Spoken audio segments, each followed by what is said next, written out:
तो उस लक्ष्मण को कैसे छोड़कर जा सकता हूं जिसने गृह एवं परिवार, यहां तक कि अपनी पत्नी का त्याग कर मेरा साथ दिया।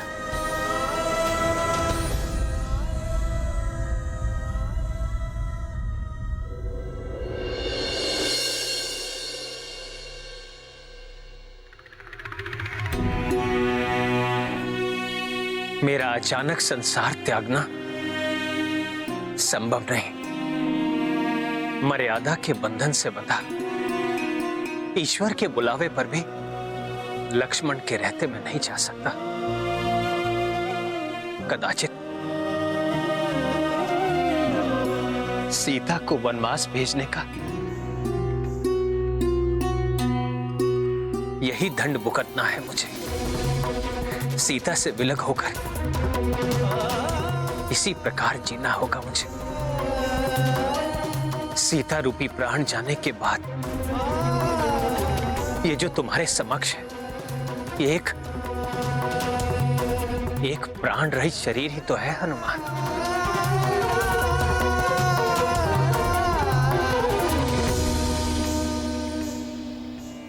प्रभु के दुख को देखकर ये प्रतीत हो रहा है कि श्री राम की श्री के प्रस्थान के पश्चात शेष रहे राजा राम के संसार को छोड़कर लौटने का, अर्थात राम अवतार की समाप्ति का समय आ चुका है।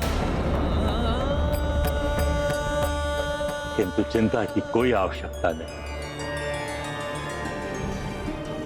प्रभु श्री राम देह से यहां नहीं रहेंगे, परंतु भगवान के रूप में श्री राम और उनका नाम दोनों संसार में सदा स्थापित रहेंगे।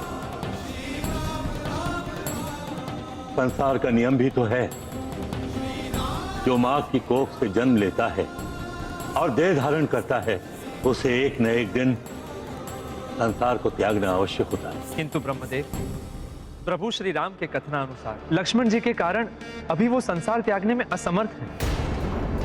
फिर ये कैसे संभव होगा? असंभव को संभव तो नियति बनाती है। संसार को त्यागने का संजोग रचना यमराज का कार्य। प्रभु? हाँ यमराज, यह आपको ही सुनिश्चित करना होगा। जब आप श्री राम को यह सूचना दें कि पृथ्वी पर राम अवतार का समय समाप्त हो गया है, लक्ष्मण उस समय श्री राम से दूर रहें। प्रभु श्री राम जगत के नियमों की मर्यादा का पालन करेंगे। आपके कहने पर संसार त्याग दें। अब आप जाइए और अपना कार्य आरंभ करें। ब्रह्मदेव, लक्ष्मण जी को कुछ पल के लिए मैं राम जी से दूर कर भी दूं, किंतु उनका क्या, जो उनसे भी बड़ी बाधा है। लक्ष्मण जी को कुछ पल के लिए मैं राम जी से दूर कर भी दूं, किंतु उनका क्या, जो उनसे भी बड़ी बाधा है। प्रभु, हनुमान जी तो राम जी के प्रतिबिंब है। प्रभु, परछाई को कुछ पल के लिए मैं दूर कर भी दूं, किंतु प्रतिबिंब को कैसे हटा पाऊंगा मैं? प्रभु, मैं जिस भी रूप में वहां जाऊंगा, हनुमान जी मुझे पहचान ही लेंगे। उनके निगरानी में मैं राम जी को संसार त्यागने का संदेश कैसे दे पाऊंगा भला? निश्चिंत रहिए, नियति ने इसका संजोग भी पूर्व में ही निर्धारित कर दिया है,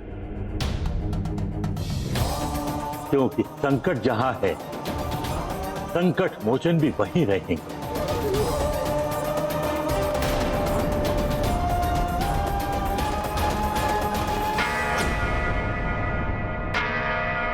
अयोध्या की उस घंटे की ध्वनि जिससे कोई भी प्रभु श्री राम से सहायता की गुहार लगाता है, अवश्य ही कोई बहुत बड़े संकट में है।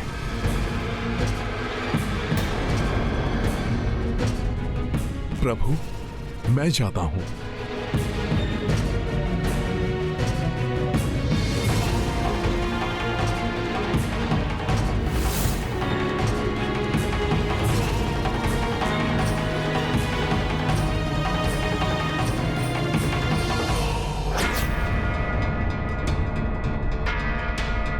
रुक जाइए, रुक जाइए, रुक जाइए। मैं प्रस्तुत हूं आपकी सहायता के लिए। आप अपने आप को संभालिए। ये तो मामा श्री युद्धजीत है।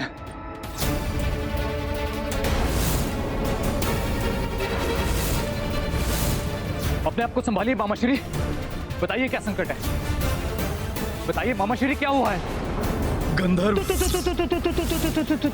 यक्षों के समान शक्तिशाली,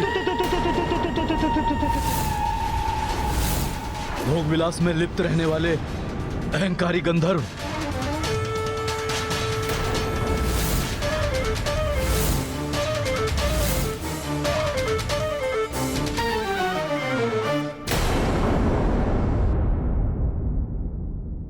प्रणाम मामाश्री।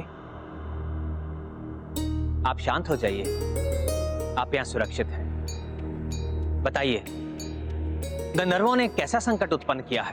प्रभु, गंधर्वों के नए राजा दिव्यहस्त ने हमारे राज्य पर आक्रमण कर उसे अपने अधीन कर लिया है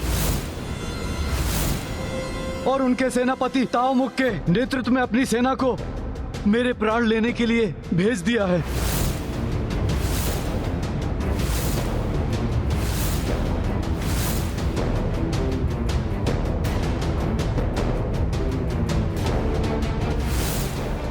वो मायावी गंधर्व ऐसे हैं कि जहां जाते हैं वहां अंधकार छा जाता है। उनके मुख भी बहुत विचित्र हैं, किसी मायावी ऊर्जा से प्रकाशित रहते हैं जो वास्तव में कुछ अधिक ही विचित्र है।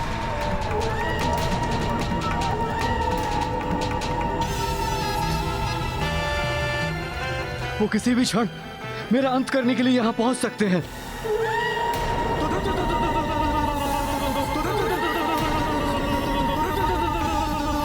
प्रभु, आप ही अपने शरणागत की रक्षा कर सकते हैं। शरणागत नहीं, हमारे पिता तुल्य हैं आप।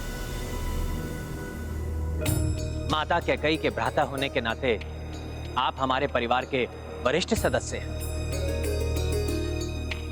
और आपका राज्य राम राज्य का भाग है, इसलिए आप निश्चिंत रहें। ना आप पर कोई आंच आएगी और ना ही आपके राज्य पर।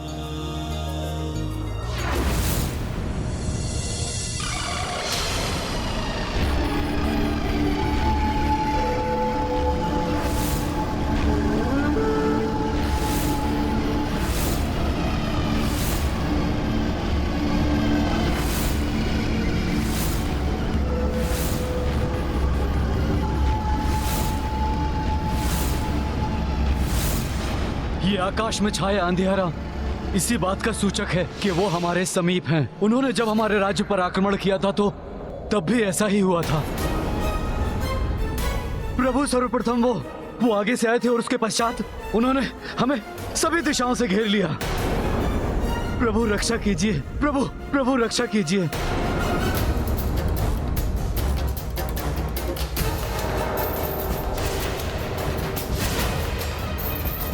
प्रभु, आप मुझे अनुमति दीजिए, मैं अकेला ही जाकर उन्हें संभाल लूंगा। तुम जाकर उन्हें रोकना आरंभ करो। मैं शीघ्र ही तुम्हारी सहायता के लिए भ्राता भरत को सेना के साथ भेजता हूं।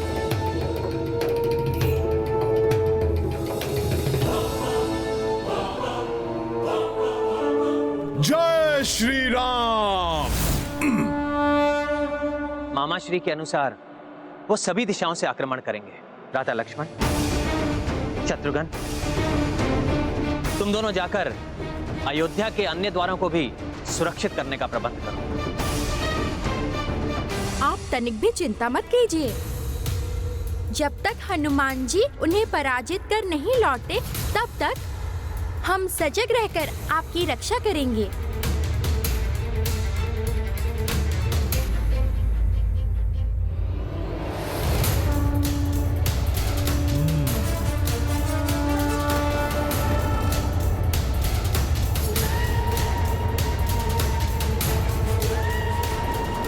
गंधर्वों की ये विशाल सेना इसी ओर बढ़ रही है। ये है रामायण, रामचंद्र गुण धाम की, सब सुधि जन करिए कथा श्रवण श्री राम की। शरणागत अपने हो या पराये, उसकी रक्षा करना व्यक्ति का परम कर्तव्य और धर्म है।